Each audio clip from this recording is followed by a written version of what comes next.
What is up, guys? Welcome back to a brand new Dragon Ball Legends video on Dragon Ball Central. Today is going to be a little bit more down video than usual. Usually I'm really excited about stuff that's coming out in the game. Usually I'm really excited about where things are going, and even if things are, not great in the community, there's not a lot of hype going behind things, I can still be excited for what's to come. But right now, I'm a little bit bummed, and I'm not gonna lie, I feel like the game's in a weird position where they're gonna start losing players because people are starting to think a little bit more like how I'm thinking. So let's just go ahead and get right into it. By the way, guys, the gameplay off to the side is recorded after the fact. I have no idea what's going on, but maybe it might illustrate the points that I'm trying to make here a little bit. Anyways, the main reason why I feel like this game is just in a weird spot right now is because they're leaning really hard into a particular position that a lot of other games take and a lot of other games do unsuccessfully, and a lot of games do successfully, to be fair. But it's printing the poison and then printing the cure. They create the poison and then they create the cure. What I mean by that is, let's just take an example. Super Vegito, absolutely dominant, kind of cancerous in the gameplay too. A very difficult character to play against and very annoying to play against. Shuts down combos constantly. You can have everything figured out down to a number, and know for a fact you're going to take out your opponent with this combo, and then it can just shut off a combo immediately on the switch, and then you just are at a neutral slate again. And that's really annoying, and obviously it's a feel bad gameplay mechanic where, if you shut down a combo, that feels fine. But if you get your combo shut down, it obviously is a negative experience. Going back and forth like that, with more glass cannon teams, that's a lot quicker, faster pace, is going to be a lot more positive of an experience generally, because even if you lose, you felt like, you made mistakes, they made mistakes, but, you made more mistakes maybe, and you can improve going on from that. But can you really improve up against something that's so powerful and so versatile that basically if you don't perfectly calculate everything, you're going to lose a character? I don't know. I think a lot of people had a good mentality going into his release, but then after a while, it was a couple months and he was just dominant, and there wasn't a whole lot of competition. Obviously, some people tried to make counter teams. There were other teams that were relevant in and out at that time, but for most of the time that he was a top tier contender, and to some extent obviously today he's a top tier contender. We'll get into why in just a few minutes, but he was very powerful, very difficult to deal with. And then eventually, just about a month ago, they decided, okay, we're gonna start printing just an influx of new yellow cures to the poison, okay? The antidotes. We're gonna start making just a bunch of them for every team, right? So we got Super Saiyan Blue Kaioken, we got Hit. There were numerous other releases. Basically, there were a top 3 though that were yellow releases, and they were all released consecutively, one banner after another. And there were no reds released around that time that were dominant. Or to be completely honest, there were no reds released that time other than Jace, which was an EX, obviously not even the best of those EX bunch for the Ginyu Force that got released.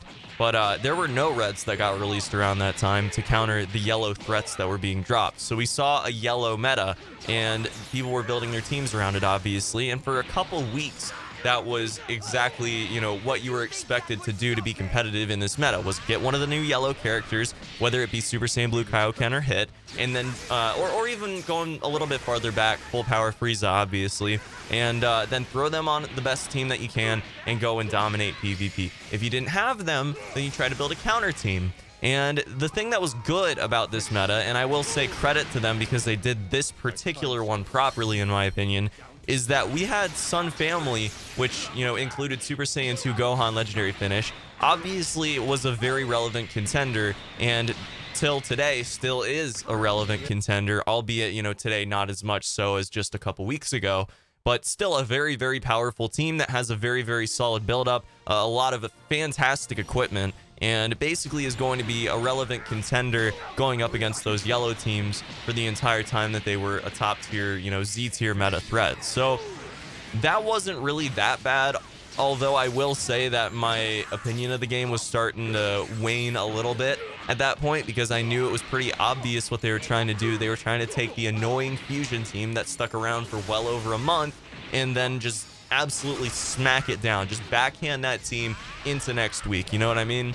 So it was obvious that they wanted to just destroy Super Vegito with the new meta, to influence people's spending, to make sure that, you know, they were buying the new antidote, they were buying the new yellow characters that came out. Oh, well, maybe they don't have that particular team. Maybe they don't have a Lineage of Evil team to run full power Frieza with. Well, let's release Hit. Hit's just a weird all-purpose character that you can throw onto a team and do really, really well. He functions nicely as a solo character with very few other buffs. Mono Yellow is also notoriously easy to build because a lot of the offensive supports are going to be ones that you can get from Master Packs or from the summer event, where you get free tickets to summon on that every single day. So really, that was going to be something that you could get pretty much no matter what, okay? You're gonna get something, whether it be Super Saiyan Blue Kaioken, Full Power Frieza, or Hit. If you're, you know, if you're gonna summon at all on those banners, you're probably gonna get one of those three, and you're gonna be able to use them on a team if, you know, you have that team built up. So a good percentage of people obviously were going to get some sort of counter to the threat that is fusion tag teams. And they just made sure to run that freaking thing into the ground, okay? So they did it 3 times over. Now, is Super Saiyan Blue Kaioken the best in hindsight? Maybe not, but obviously still going to very much counter with a full God Key team, a fusion team, okay? But again, you know, the main counter here was something that came out a while ago. It was meta relevant because it could counter all of those things, and it maybe isn't a complete counter though. Obviously, going back and forth, you know, you did see quite a few yellow blue teams running Hit, Full Power Frieza, and Final Form Cooler, and that was obviously going to be something that could be countered by a Sun Family team, but not always, because obviously power creep means that, you know, Hit and Full Power Frieza are way ridiculously powerful, and they can hit through a Sun Family team. Like, you can win. It's not like a 50-50 matchup. I'd say it's probably 70-30 or 60-40 in favor of Sun Family, because obviously, you know, it's just hard to beat Legendary Finish Gohan, okay? Let's be honest with ourselves. It's a very, very difficult character to throw down with, especially with the level of support you get from the rest of the Sun Family team. So that's what we're looking at meta-wise. Then, with Fusion 13 that just came out, we're looking at an all-dominating red character, shuts down combos on entry, you know, on switch in, and goes back onto the Fusion team that was so dominant. So it really just brought it right back up to the forefront. And Fusion already is such a versatile category, a versatile tag, that we end up with this weird meta where it's going to be the best team by far, okay? Like, by far the best team in the game. And all 3 of those characters that you just got, that were the cure to the problem, become not good enough to cure the problem any farther. And then even worse than that, you look back on the last relevant blue characters to get released, and they're still not able to beat down this particular fusion threat, okay?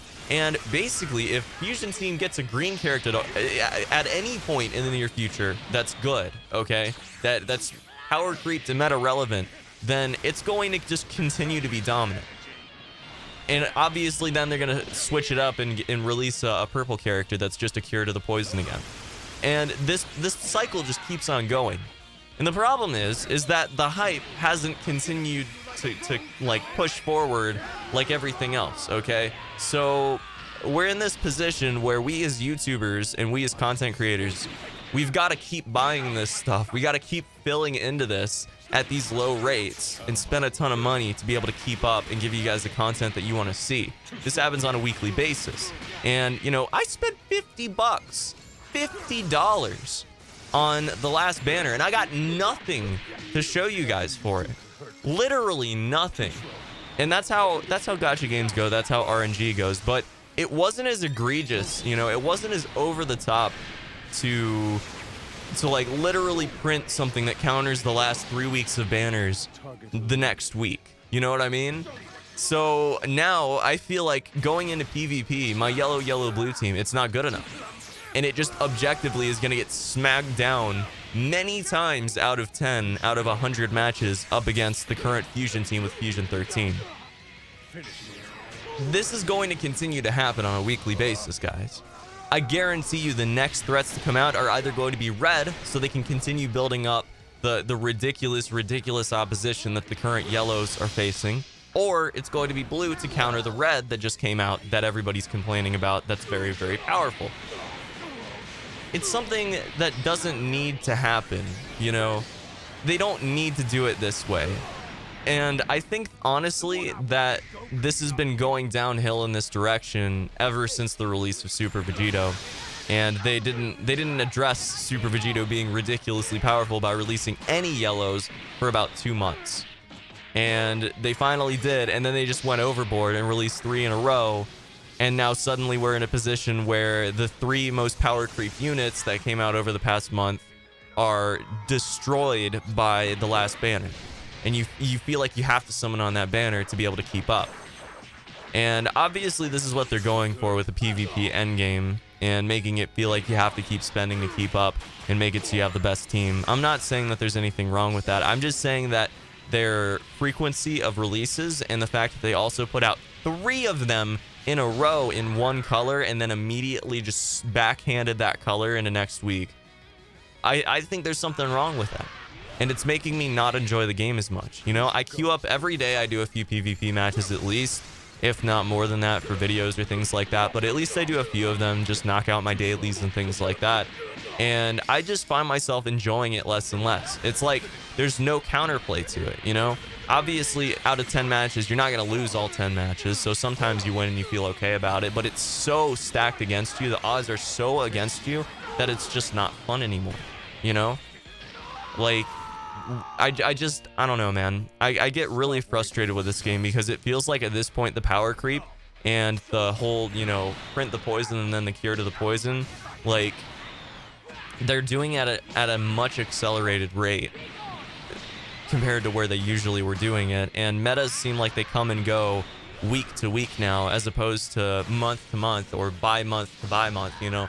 Like, if that was the rate that they were going at, then I'd be totally fine with it. Or if they were releasing the poison and the cure week to week, you know, in the same exact banner, then I'd be even more okay with that, because that means we're seeing, you know, let's say that full power Frieza and Rage Goku, you know, Rage Goku was a counter to full power Frieza. Well, in this case, you know, maybe unique ability wise he sort of is, you know, nullifying the endurance and all that makes sense, okay? But if he was red to counter full power Frieza, then next week, okay, we get Super Saiyan Blue Kaioken. Maybe Super Saiyan Blue Kaioken was red.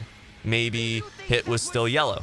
Something like that, you know, or vice versa, okay? Switching things up so we immediately have an answer to the current power creep threat, and we can summon for that, or we can look a couple weeks back and get something out of a recent banner. But that's not what they're doing. They're stacking things up. So then we end up in this weird situation where, again, you just feel like you need to continually summon to be able to keep up. Otherwise, you're looking at stuff that came out months ago and is just power creep stat-wise and doesn't by any means give you a favorable outcome on average against the current meta team, you know? It annoys me. I think that the best threat that we have against Fusion 13 right now is Pod Frieza, which is kind of embarrassing. And please correct me if I'm wrong, but I just looked through my character library and I was just trying to come up with a team that could counter that team.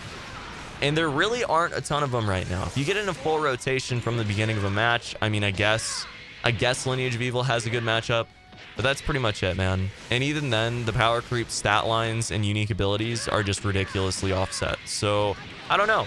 You guys let me know what you think down in the comments below. It might just be because, like, I've been covering the game for well over a year at this point, and, you know, I haven't really taken any breaks from it or anything. I don't have any other games I cover on this channel, so I pretty much do this every day. And maybe I'm just getting a little bit annoyed with the same old, but I don't know. I feel like it's different. And I feel like looking back at things, you can see where they're heading down this weird path. And I don't know. I just hope that they stop doing it, because it's getting old as a content creator, having to go in every single banner now to be able to feel like I can win matches in PvP. But that'll be it for this one, guys. Again, let me know what you think down in the comments section below. This has been a bit more rambly of a video, but I felt like I just need to get this all off my chest, because I find myself enjoying opening the app less and less, and I hope that stops happening soon, because I've enjoyed this game since day one, and I've never felt this way about it until just about a week or two ago. So let me know what you think. I'll see you in the next one. Until then, have a fantastic day. Peace.